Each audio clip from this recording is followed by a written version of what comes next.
Bom dia, muito bom dia a você que me ouve ou assiste aqui no MT, o canal do trabalhador.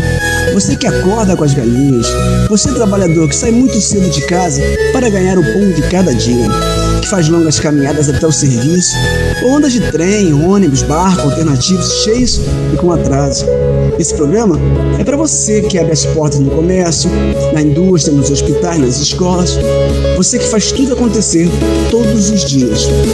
A você que varre, que limpa, que carrega, que arruma, que empurra, que coleta, que cozinha, que costura, que ensina, que defende e que também aprende. Você é o convidado especial desse programa, porque aqui você vai entender tudo o que acontece no dia a dia desse país. Vai conhecer e relembrar alguns deveres e despertar para os seus direitos de trabalhador e produtor de toda a riqueza do Brasil. Riqueza essa que você também tem direito. Afinal, quem produz deve aproveitar do que produziu. Serão conversas semanais de assuntos que dizem respeito a você, trabalhador. Se a vida é um jogo, só temos chance de vencê-lo se conhecemos as regras e nos preparamos para cada partida. Caso contrário, estaremos sempre perdendo por 7-1. Venha com a gente nesse desafio. Vamos aprender juntos como mudar esse placar. É no MT, o canal do trabalhador. O programa, você é o cidadão, com direitos e deveres. Bom dia, boa tarde, boa noite a todos os cidadãos brasileiros. Mais uma vez estamos aqui, eu e meu companheiro Giba, para falar sobre o voto proporcional e a importância de você, trabalhador brasileiro, no programa Você é o Cidadão é vital. Sem você, nada somos. E já chego mandando a bola, levantando a bola aqui pro meu companheiro Giba. Bora pra cá, Giba. Como vai, Ricardo? Tudo tranquilão? Bom dia, boa tarde, boa noite, trabalhador e trabalhadora brasileira. Esse programa é feito por trabalhadores. Não somos doutores nem especialistas. Somos apenas trabalhadores. No primeiro episódio, nós falamos sobre os poderes. Citamos o Legislativo e o Executivo. O Judiciário será tratado num episódio à parte.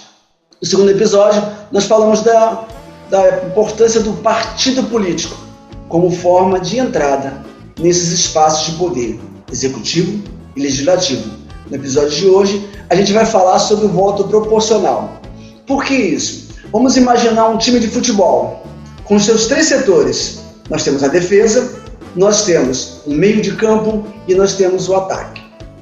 A defesa seria o judiciário, como eu já disse, trataremos mais à frente. O meio de campo é o legislativo e o ataque é o executivo. O legislativo é representado no meio de campo pelos vereadores, deputados estadual, federal, distrital e senadores. E o executivo pelo prefeito, pelo governador e pelo presidente da República. Então, como é que a gente compõe esse time? Vamos falar hoje desse voto proporcional. O ataque, que é formado por prefeitos, governadores e presidentes, ele é eleito pelo voto majoritário, isto é, aquele que tiver mais votos na eleição leva o resultado. Se num município tem 5 candidatos a uma prefeitura, o que levar o maior número de votos é eleito, é a forma do voto majoritário.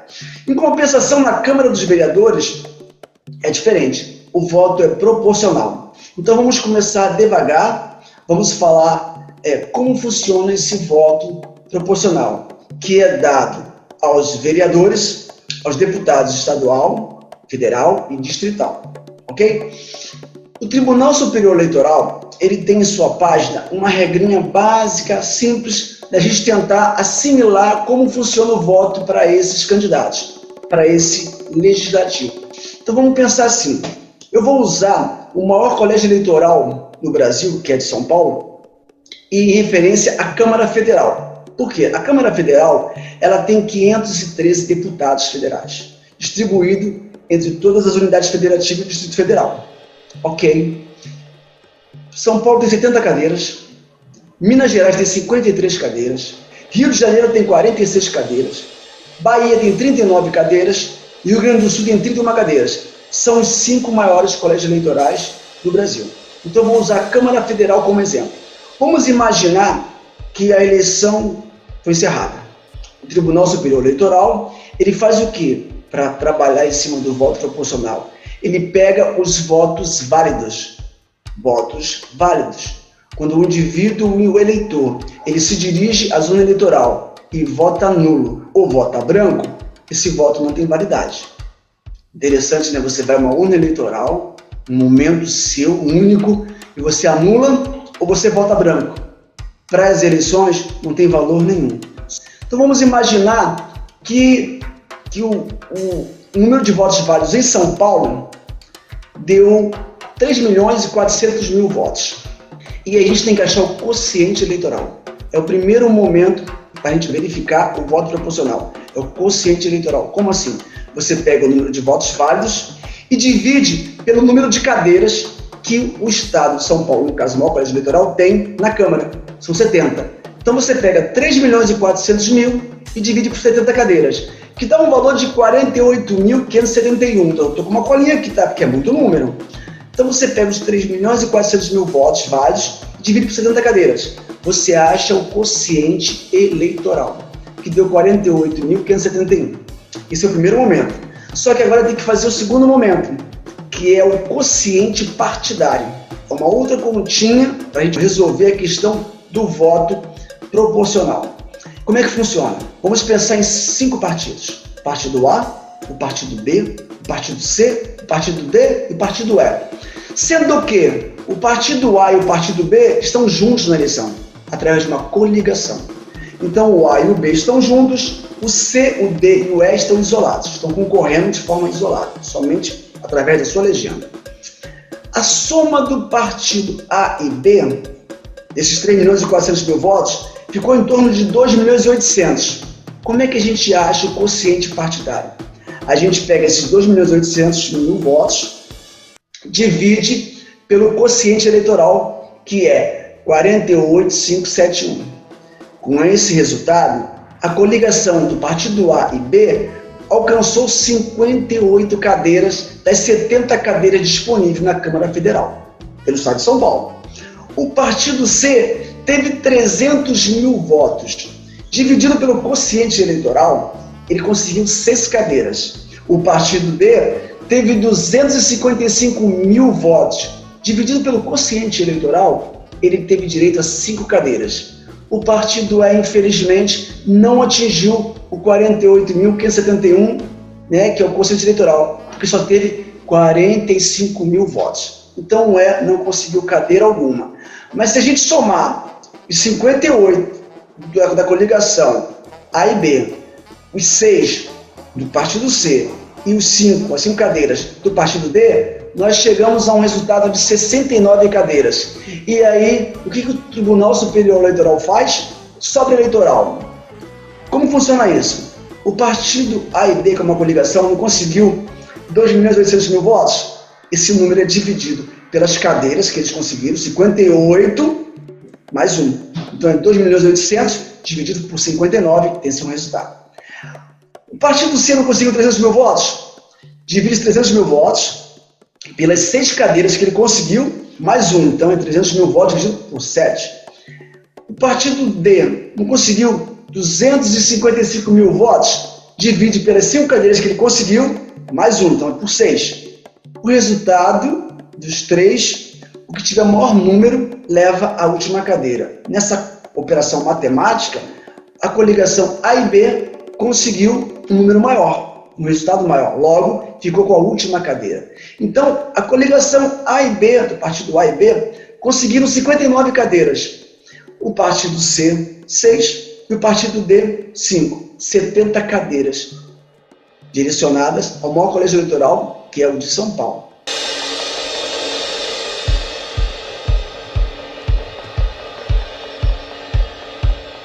Depois disso, você tem que achar dentro da coligação A e B os 59 mais votados, os nominais. No partido C, que são 6 cadeiras, os 6 mais votados. E no partido D, os 5 mais votados. Aí você fecha o voto proporcional. Companheiro Giba, só uma perguntinha, só para clarear para as pessoas. poder econômico, no caso de um vereador, poder econômico para o povo, a importância, o que seria? Ele ter dinheiro para se candidatar? Os candidatos que têm poder aquisitivo, têm poder de bancar a própria campanha, levariam mais vantagem, apesar que os partidos têm o fundo partidário, que a gente vai falar no próximo episódio. A gente vai falar que existe uma verba pública que é destinada a alguns partidos, existe uma regrinha para que alguns partidos possam usufruir desse dinheiro, que é dinheiro público, para as suas campanhas. Ok? Então a gente fala sobre isso. Agora vamos voltar para o nosso time de futebol. Vamos falar do meio de campo e do ataque, que são legislativo e executivo, aqueles que são eleitos pelo povo, judiciário e defesa. A gente não vai falar sobre eles hoje.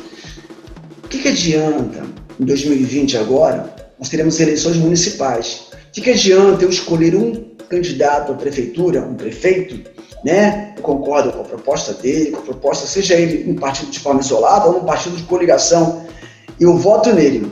Mas na hora de eleger a Câmara dos Vereadores, eu voto em candidatos que são totalmente contrários às ideias daquele prefeito que eu escolhi.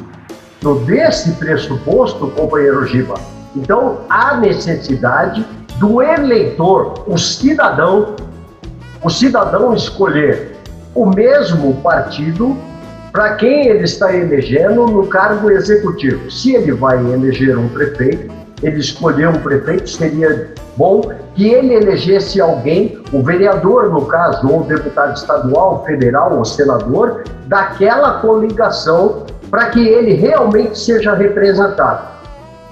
Isso acontece aos montes, para prefeito, para governador e para presidente. A gente elege um atacante, mas a gente não consegue entender que precisa eleger um meio de campo.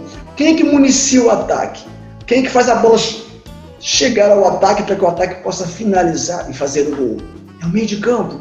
Se o meio de campo segura a bola ou fica sempre recuando a bola para a defesa, a gente não chega ao gol adversário. E a gente não tem chance de marcar. Quando eu escolho um executivo, um prefeito, um governador ou um presidente da República, eu tenho que pensar nas câmaras, seja dos vereadores, dos deputados estadual, federal, distrital. A gente tem que pensar nisso. Eu não posso colocar um ataque sem meio de campo. O meio de campo tem que ser formado para ajudar esse ataque. Vamos supor que o meu candidato seja progressista, que ele tenha preocupações com educação pública, saúde pública, com geração de empregos, ele pensa em manter as estatais, né? Uma Petrobras da vida, uma maior gigante, né? Que investe em educação, ciência e tecnologia, e eu coloco ele lá.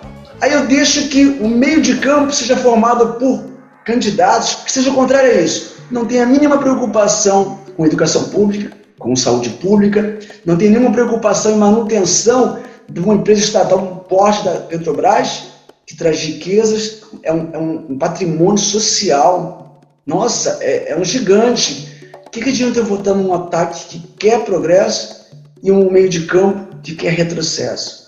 O que adianta eu votar num candidato que pensa em manutenção de direitos trabalhistas, e pensa numa reforma da Previdência voltada para o trabalhador brasileiro, não para a exploração do trabalhador brasileiro? Não adianta eu votar num prefeito, em um governador ou em um presidente se o meio de campo é contrário a essas ideias. Lembra? Os partidos, eles sistematizam as ideias. Então nós temos que pensar nisso e pensar de verdade, porque aí vai fazer diferença. E uma outra observação, as coligações, elas existem somente durante o processo eleitoral. Quando o processo eleitoral se encerra, as coligações também. Aí a gente pode imaginar que um candidato, às vezes, é eleito dentro de uma coligação, né? Ele conseguiu se eleger para um cargo. E aí, quando o processo eleitoral acaba, a coligação acaba, nada impede que ele abandone esse partido e se dirija a um outro partido. E, às vezes, um partido de uma ideia totalmente contrária a que ele concorreu e que ele venceu. Lembrando que o mandato é uma procuração. Nós, eleitores, nós temos uma procuração a esses candidatos. E esse mandato não é um voto em branco. Não significa que ele pode fazer o que ele bem entende, bem quer. Não, não é isso. Lembra que eu disse? Os partidos são pessoas jurídicas? Exatamente. Eles têm estatutos E nos estatutos desses partidos, em especial os progressistas, não menciona a retirada de direito trabalhista, não menciona a privatização de empresa estatal, não menciona retirada de direito algum do trabalhador. Então, como eu posso permitir que um candidato que recebeu o meu voto, tem uma procuração minha, chegue lá no cargo e faça tudo o oposto de que está no estatuto do próprio partido? Aquela ideia que foi dita nos palanques, nas rádios, na televisão. Lembrando, mandato não é cheque em branco. Todo o poder emana do povo. Por isso, trabalhadores, precisamos ocupar esses espaços. Por aí. E para a gente encerrar, no próximo episódio, nós falaremos sobre fundo partidário. E eu vou lembrar uma coisa importante. No ano de 2010, nas eleições de 2010, o deputado federal mais votado no Brasil foi um de São Paulo, foi o Tiririca. E ele foi eleito através de 2 bordões. Eu gostaria só de lembrar os bordões dele, tá? O que é que faz um deputado federal? Na realidade, eu não sei, mas vote em mim que eu te conto.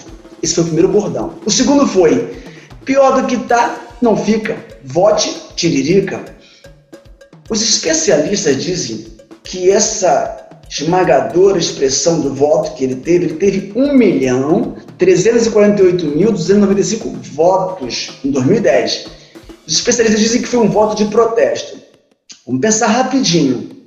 Protesto. Qual era a proposta mesmo do deputado? Qual era a ideia? Os eleitores de São Paulo ganharam alguma coisa com esse protesto? O que o candidato Tiririca fez pelo estado de São Paulo, ocupando uma cadeira na Câmara Federal? Lembrando que a quantidade de votos que esse candidato obteve, ele não conseguiu uma cadeira, ele conseguiu 4. Ele ocupou uma e com a votação esmagadora dele, ainda conseguiu na coligação dele levar mais 3 candidatos. Será que valeu a pena? Isso aconteceu em São Paulo, mas isso acontece em vários lugares. Por quê? Porque existem os puxadores de votos. Os partidos e coligações usam muito esse artifício, puxadores de votos. Nós falaremos no próximo episódio sobre o fundo partidário, esse dinheiro que é público, é utilizado por alguns partidos, e vamos falar sobre os puxadores de votos. Eu fico por aqui, Ricardo. Desejo aí a todos um bom dia, uma boa tarde, uma boa noite, saúde e sabedoria. Lembrando, estamos aqui tentando entender não só o futebol, mas o jogo do poder. O espaço está aí. Através do voto, nós podemos ocupar. Até mais, hein? Um abraço, até breve. Hoje nós dedicamos o programa Você é o Cidadão às empregadas domésticas que, além de cuidar da casa dos patrões, da patroa, dos filhos do patrão e da patroa, eu peço a todos vocês que assistam Que Horas Ela Volta. Assistam no YouTube com Regina Casé. Este programa é dedicado a todas vocês, empregadas domésticas, secretárias do lar, porque vocês fazem esse país andar para frente e essa bandeira aqui pertence a mim, ao Giba e a você que está assistindo a gente aqui. Não se esqueçam de dar o like no nosso canal, compartilhar com todos os seus amigos, com todos os conhecidos teus e se inscreva em nosso canal. Muito obrigado a todos, um bom dia, uma boa tarde e uma boa noite. Grande abraço, companheiro Giba, mais uma vez aqui e logo mais a gente está voltando.